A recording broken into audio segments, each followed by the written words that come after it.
Hey guys, what's going on? We got Andrew Schulz on Theo Von. Let's check it out. I got some timestamps lined up here. They talked about some pretty interesting things. Talked about Gavin Newsom, glazed Elon a little bit. But yeah, let's get into it. They're talking about Gavin Newsom's podcast strategy. Latte, just half calf. Exactly. Yeah. Damn, dude. Yeah, I don't know. It's definitely been. Well, mainstream media just got so I don't know. The whole thing has been bizarre, man. Being a part of podcasting, all the strange little connections that are out there. I mean, like you were saying, Gavin Newsom just started a podcast where he's having people who kind of disagree with him when he had Charlie Kirk on. I think it's a really smart thing. Which was pretty wild, I think it's a really smart thing.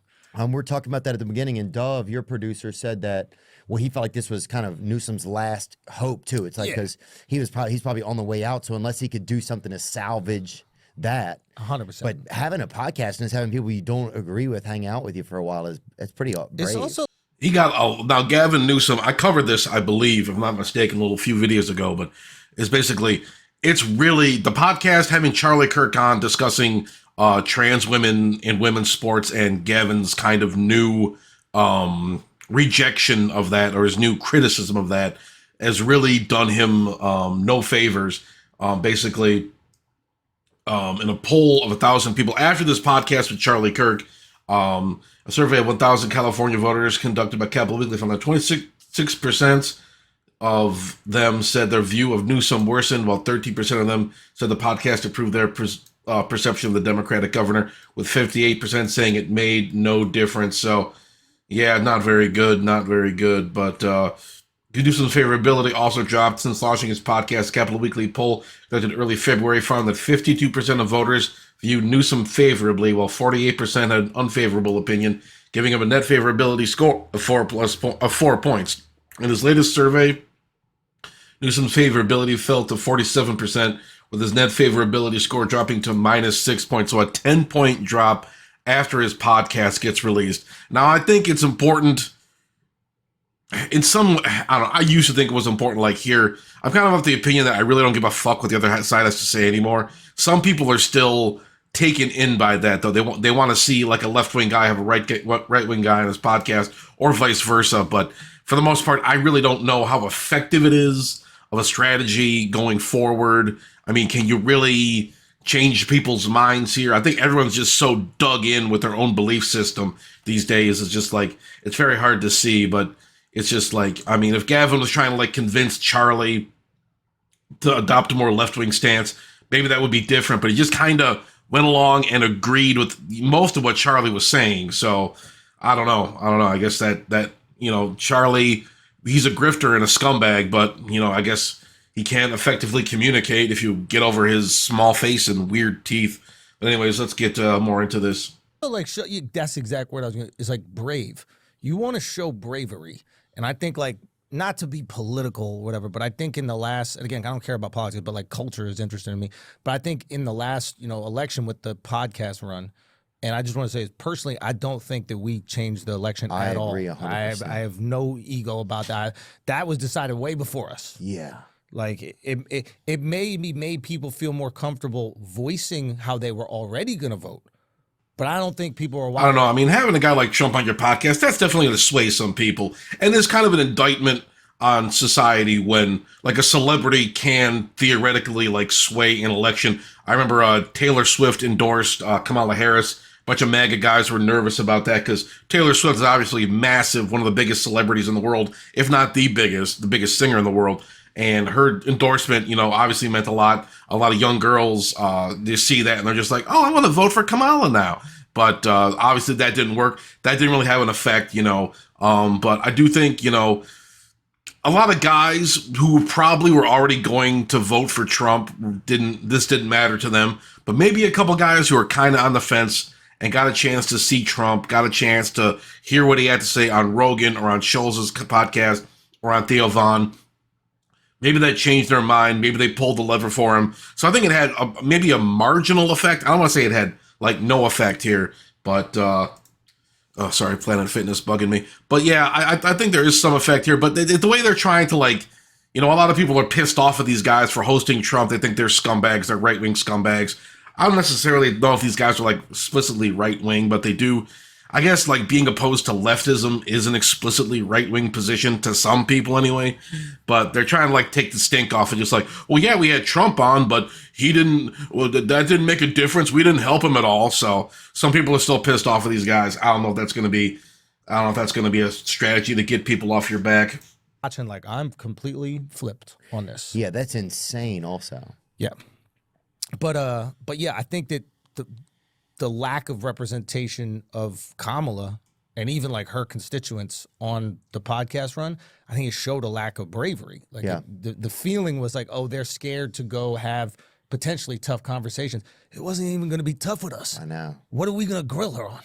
I couldn't even think of a thing. I mean, I heard that she roller skated a lot, and I would be curious about that. But it's like, other than that, it's like, I don't know what I would have talked about. I would have liked to find out about that fake picture of her at McDonald's. Like the one that was actually a Photoshop of another woman working at McDonald's, like back in the 80s or whatever. Like she was in her McDonald's uniform sitting in the living room. I guess that was fake or something. I don't feel like looking it up right now, but I think you guys know what I'm talking about. I would have asked Kamala about that. Like, are you comfortable lying to your voters? You know, let's move on. Here they're talking about Candace Owens. World. She really don't care. She doesn't give a fuck. She does not. And the amount of people that listen to her, it's like true. It's true. And she changes public sentiment. Like she flipped that whole Blake Lively Baldoni thing. That flipped. Like he was I don't want to say pariah, but people are like, this guy's a fucking douchebag. Another one of these like I'm a male feminist guys, and then you're really a creep on set. She completely 180'd the internet on that. Baldoni got to give her a check. That's a good point. And she don't even want it, I bet. She got to be so rich because you need to have some money to be that brave and have kids. That's a good point, huh? Right, like once you have kids, you got to make sure you can protect those kids. The dad must be like a rifleman or something, or like a the dad of the babies, right? The dad, yeah, somebody has to be. Yeah, they're gonna hire Anthony Smith now to actually help protect that family. It's like that'd be pretty great, actually. Denzel Washington, Man on Fire. yeah. That'd be pretty great. Dude, that'd be so great. They show up to their next some place with the whole family and Anthony Smith is their fucking bodyguard. That would be pretty sick, dude. Bro, she could be in The Bodyguard. That's the new Bodyguard starring Candace Owens. Oh god, this is kind of like Candace Owens. We all know what Candace Owens' deal is. She's a right-wing propagandist. Worked for the Daily Wire for a while, then left there. Like so much other talent leaves the Daily Wire, it's hard to keep track. But she was trashing Steven Crowder for being a scumbag. Credit to her, but also, you know, she's one of these people. I guess she's trying to like peel away some more black voters, trying to get some more people to head more towards the Republican side. And a lot of people, like even some of these people I assumed were like ostensibly normies, know who she is. And they've watched her content before, and as she rails against wokeness or whatever leftist shibboleth she wants to take on that day. But I don't know. I don't really trust her. I don't think she's a very good person, to be honest with you. And the way she like defends, like her husband is friends with the Tate brothers, and she's always on there. She's like she keeps boosting Andrew Tate, who I think is an absolute unmitigated piece of shit. And the way she just kind of glazes him on the podcast and all these skewed ideas about like what a real man should be from this guy who was a despicable sex trafficker and a rapist. I'm sorry. Giving a platform to that guy. Now, she can platform him if she wants, but that you lose a lot of respect for me. And quite frankly, you know, I just think I just listen to these guys glazer. I'm sorry. It's just kind of, and I like Theo. I do like Theo a lot. He's a very funny guy. He's very open-minded, but when it comes to this kind of crap, you know, just like, miss me with that shit, man. Schulz I never really liked. He was always kind of a douche. And Anthony Smith. Wow. Whose baby is it? Actually, you don't want to do that. No, she'll get pissed, dude. You don't want to do that. And what if she breaks the story down and she finds out that that's the whole story? Stop it. You have a deep dive on her, and she does it. She's surprised by her own result. They get into a discussion about media reliability in a few seconds. You know, let's just jump ahead a few seconds. That's what she's on. That's right. That's what she's saying now. That's what she's saying. But yeah, I will say this. You can't predict her at all. No. she's brave and she's thorough. Yeah. And she's never lost a lawsuit. So She is. but it is kind of relentless, crazy bro. how like the mainstream media had just been this machine, and then now you're starting to see like, oh, well, what about these stories you never heard about? What about the fact that some information might not even be true because it was all just kind of like part of a plan? Like, Yeah. that shit's kind of wild. Yeah. And that makes podcasting and like freelance communication or whatever it's called. Yeah. One thing I'll say about Trump, I'm not saying this in a positive way, but he did totally like dismantle Americans' like preconceived notions about the media. Nobody trusts CNN anymore. Nobody trusts MSNBC anymore, or CBS, or any of these big corporate media outlets anymore. And that's largely due to Trump. So credit where credit's due. And there is a question, even a lot of people on the left, I hear a lot of people on the left say, hey, these outlets are dog shit, pure propaganda, pure liberal bullshit, you know. I mean, liberal used as a pejorative, of course. But, you know, a lot of lefties hate libs, myself included. But, you know, it just, the question of like media reliability, it's been bad. And, you know, it's just, they've done so little to kind of prove that they're worth paying attention to. I know I still use like articles from these websites to make videos, stuff like that.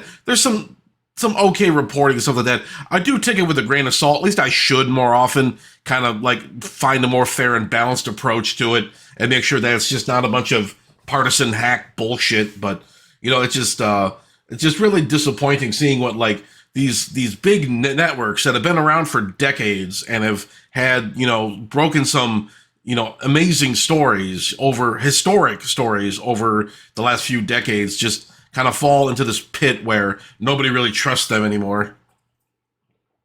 And then again, you can thank Trump for that. Even more interesting. Well, yeah. Dude, I don't even know what to believe now. When you see clips and I'm like, Yeah. oh, this is what and you're like, dude, there's no real place to get completely truth. factual truth. Well, maybe except 'cause- your instinct. Yeah, but I could mention Ground News. Hey, Ground News, sponsor me, baby.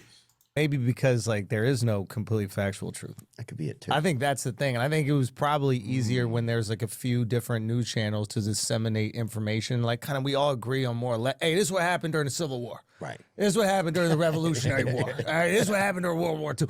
I didn't even know Russia did anything during World War II until like a few years ago.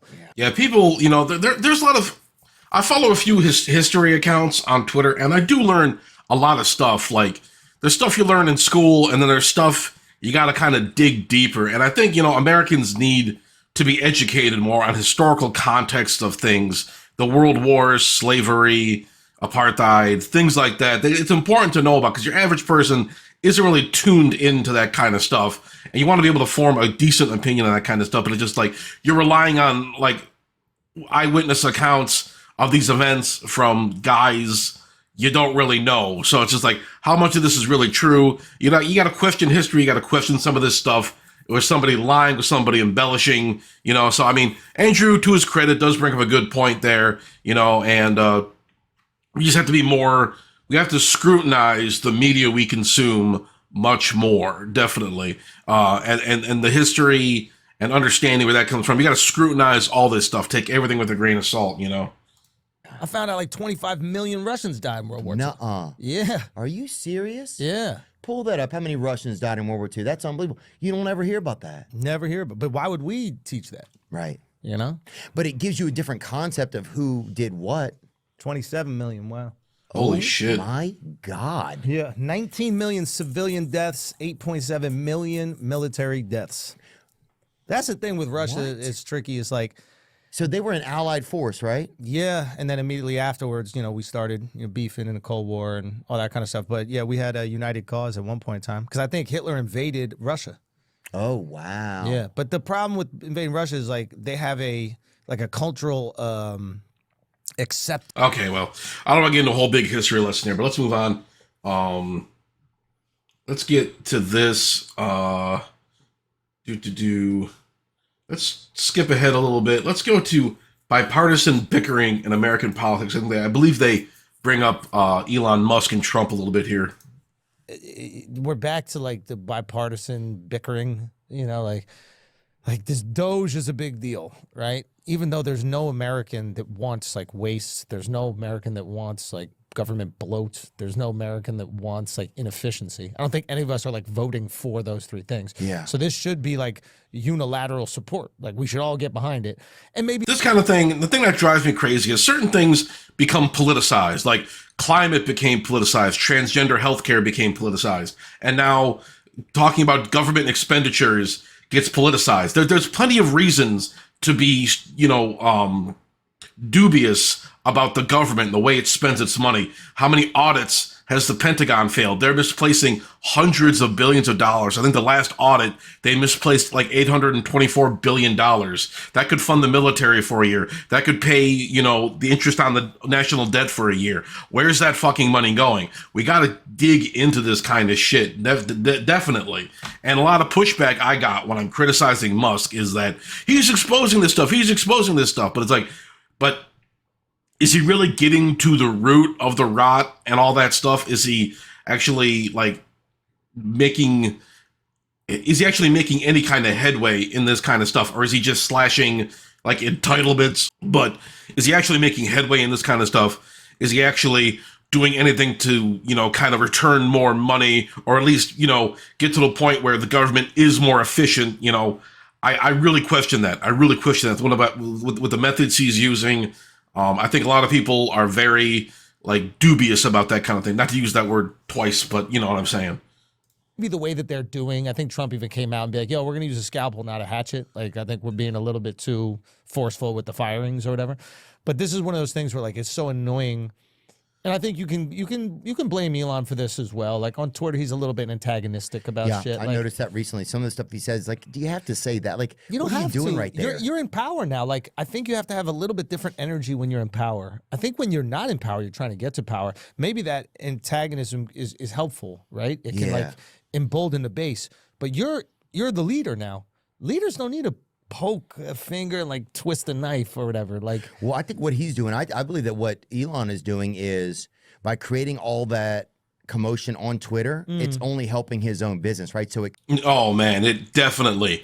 I like Theo, but he's way off here. That has Elon's. I mean, I've covered this before, but it's just like Elon's bullshit on Twitter. That'd be one thing. I mean, but all the shit he's getting involved in, all this Nazi shit, all this like anti-leftist shit, it's really hurting his brand. It's really hurting. His company's lost half its value. I know the stock was overvalued before. It's kind of like a correction here and whatnot. I mean, maybe it's not quite as bad as some people say it is, but he's losing hundreds of billions of dollars. Don't worry. He's still like the richest man in the world, but still his personal wealth has taken a hit. Tesla's valuation has taken a hit. His brand has taken massive hits because he just can't keep his mouth shut, because he's being so hostile and like angry. Like this whole war against wokeness has just evolved into this big fucking mess, and it's just really hurting him in the long run. And to think that it's helping him in any way by he's raising public consciousness about this, I don't know, man. I just don't think so, because the public doesn't seem to like the guy very much. I don't know what his approval ratings are, if he even has an approval rating. Not technically, because he is part of the government now, which is kind of fucked up to think about, but just the way, it's just like, no, Theo's way off here. And I like Theo, but this is, no, man. it creates now that everyone wants to see what he's going to say, but he's saying so many things, it's hard to even juggle. But so many people are engaging and interacting. Yeah. I feel like it's probably the #1 news app. I don't know if it's always been the #1 news app. Has to be. It has to be. That's why. Yeah, I mean, don't you But learn he's just everything? stirring his own business. It's like, so the more he does that, it's more impressions, the more ads that he can sell, right? I don't know if that's true.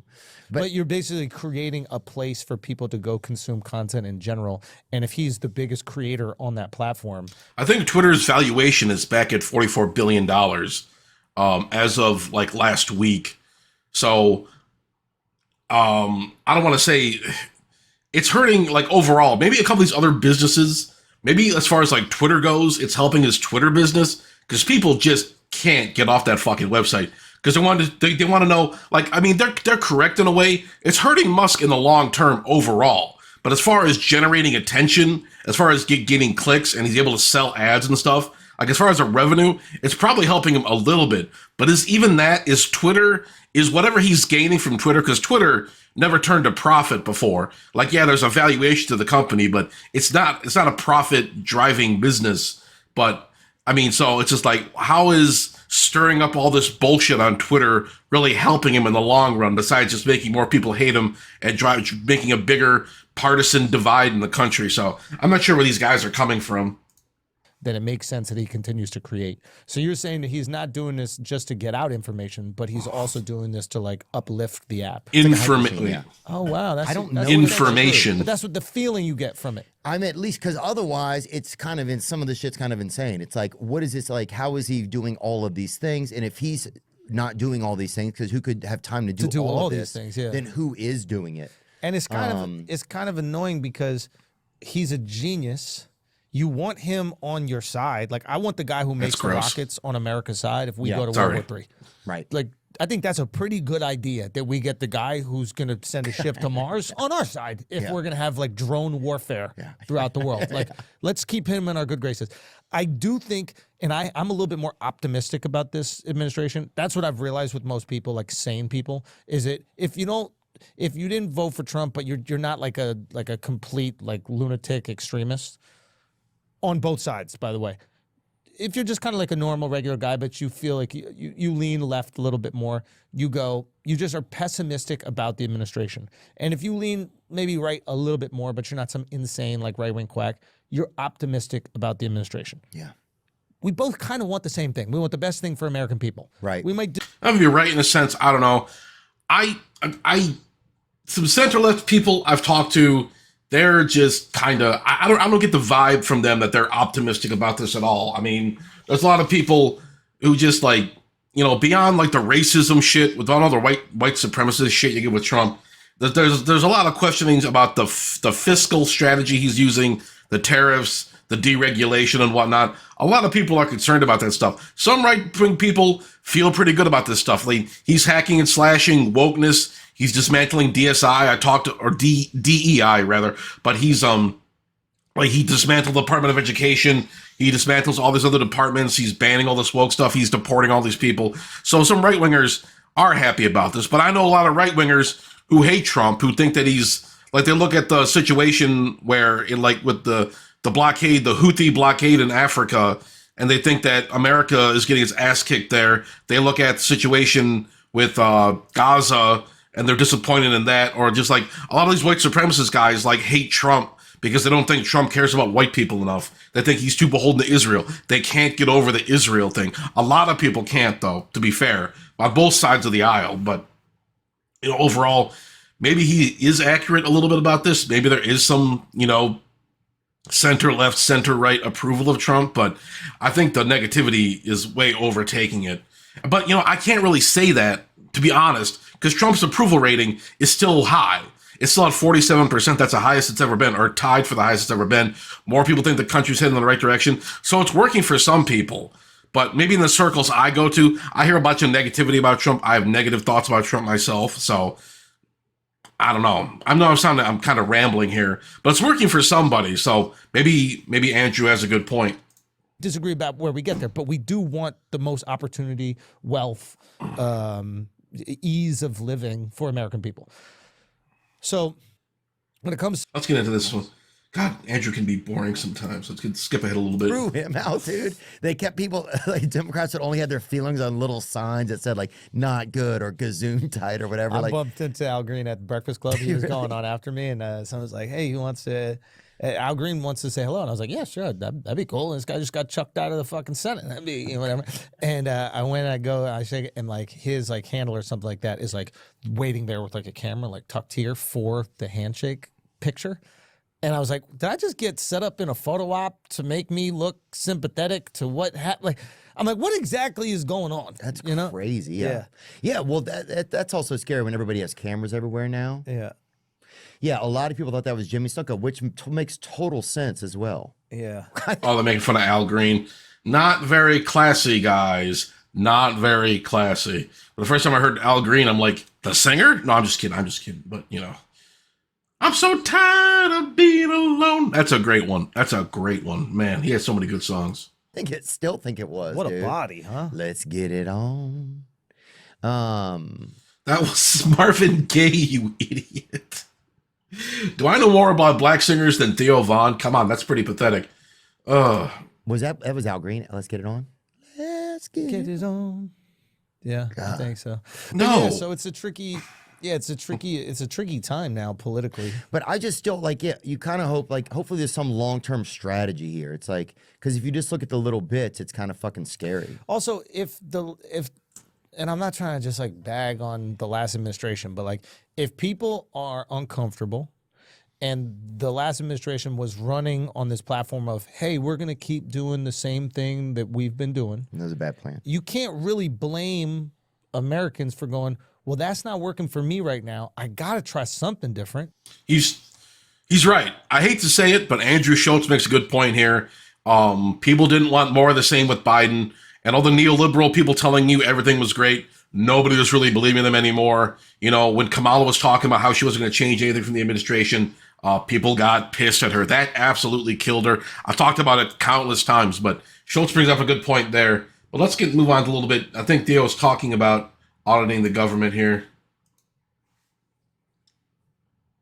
Oop.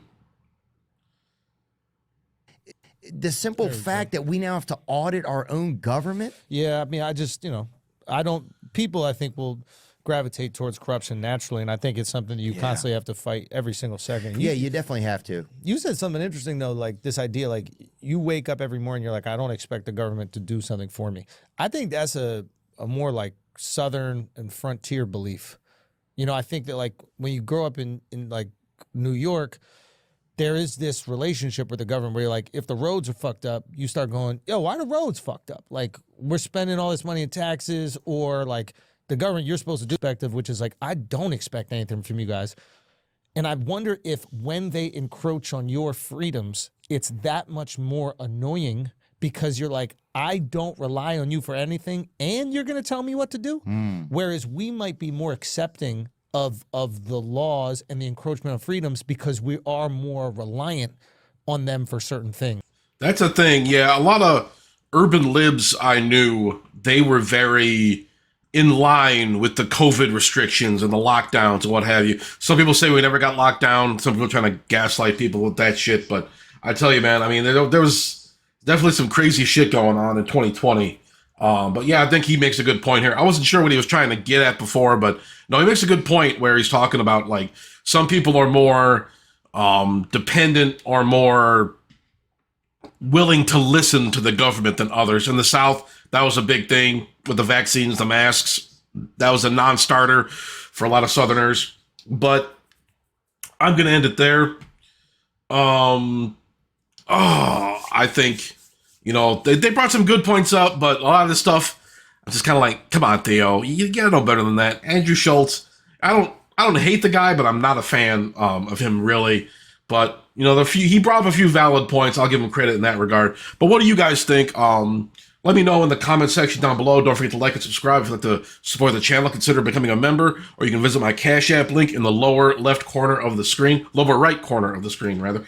And have a good weekend if I don't see you, and I'll talk to you guys later.